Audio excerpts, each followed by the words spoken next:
Happy Martin Luther King Jr. Day. This is McCray Media, Reels of Thumb in the house. This will seem completely random to anybody that is not from Brooklyn, particularly from Brooklyn in the 90s. Whenever I think of Martin Luther King Jr. Day, of course I think of the man who's, to me, is one of the most extraordinary, remarkable human beings ever, right? And I didn't always, feel that way. I had to, do a lot of my own research and find out that more was said just in. I had a dream that we as all races joined hands and sang, "We shall overcome" all night. When I was in school, they still taught you, like, Martin Luther King was the good one, Malcolm X was the bad one, and I wasn't really sure how I felt about all that. That's a whole nother story. The person that most directly pops into my mind when I think of Martin Luther King Jr. Day is the ex-New York City tough on crime mayor, Rudy Giuliani.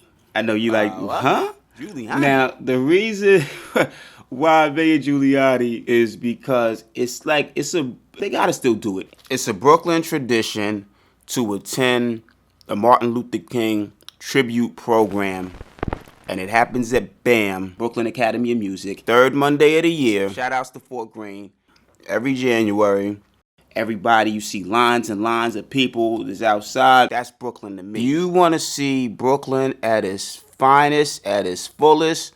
People will come from all around, squeeze into that theater. It's a beautiful theater over at BAM, right? They come through for that day and Dance Africa. Ayo!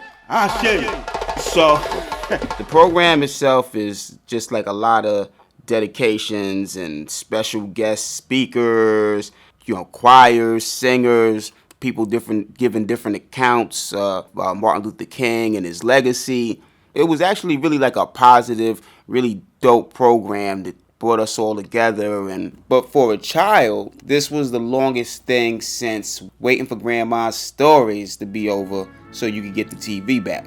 You just kind of deal with it. You're cool with it because afterward that you gonna get to go around the corner to McDonald's. The one down there on DeKalb. Sneaky ass McDonald's been subliminally hypnotizing us. McDonald's would play a Martin Luther King commercial around that time, with the candles that look like fries.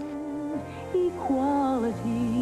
McDonald's joins the nation. We already got in our mind that, that Martin Luther King Jr. and McDonald's is just one happy meal, So every year, without fail, I don't know why, this man would bring his little self down there, start walking his big head behind that mic. Man, it's messed up. We waiting on McDonald's and you got this McNugget in a suit up here.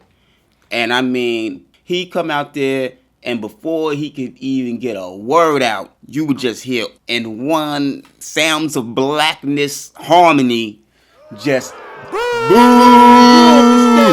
Are you serious? Get your ass off that stage.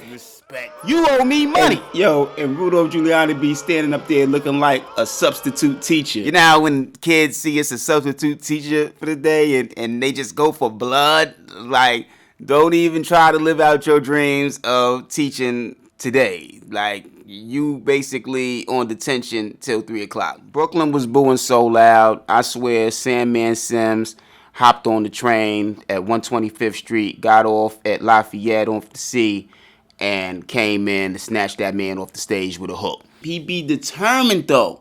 That's the thing. You gotta almost like admire Rudolph Giuliani's like determination because he's up there eating them booze. Giuliani, like he was truly a New York mayor. Like he's up there like, I ain't no bitch, man. In true New York fashion. Dude literally, like he would stand there and he would just kind of respectfully plead, all right, we'll do, like, we're gonna get through this. We can continue when you're done. Brooklyn ain't never done. Now, to give it a little historical context, Giuliani was following Mayor David Dinkins, which people say he wasn't the best mayor in the world, but he was black and he was beloved in the community. I still remember the buttons with the apple on it that said Dinkins, and Mr. Dinkins, would you please be my mayor? Mr. Dinkins, would you please be my mayor? You'll be doing us a really big favor. And now it's like in one snap of a minute, we done went from George Washington Carver to George Washington. And before you say, well, isn't that anti-Martin Luther King? These weren't racial boos. He wasn't being booed because he was white. It was a reaction to the racism and prejudice that Brooklyn felt he was exercising. You know, tough on crime and war on drugs and stop and frisk. These are all speaking points that if you had the Rosetta Stone Hood edition translated to, we gonna go ham on black people. So if anything, Brooklyn standing up was in the tradition of Martin Luther King. People just really got the sense that he was not someone that was for the underdog. And literally, after school every day, I would watch him try to kill underdog. So I knew he ain't have our backs. Jump back in your little crab Jeep. Go back to kidnapping Polly Purebred on your side of town. You ain't welcome over here. Now, regardless of all of these, boos and all of this tension and frustration, Giuliani still serves as New York mayor from 1994 to 2001. Right. He eventually gets mad props because of the whole 9/11 thing, right? The way he stood his ground and basically came off fearless. He was almost suspiciously on top of things and active, and, the city had to take our toupee off to him. I mean, whatever. But what people might not realize is that Rudy Giuliani's confidence and him being able to stand up in the face of Osama bin Laden and the Taliban, his whole set of training wheels on this was having to stand up to Brooklyn at BAM.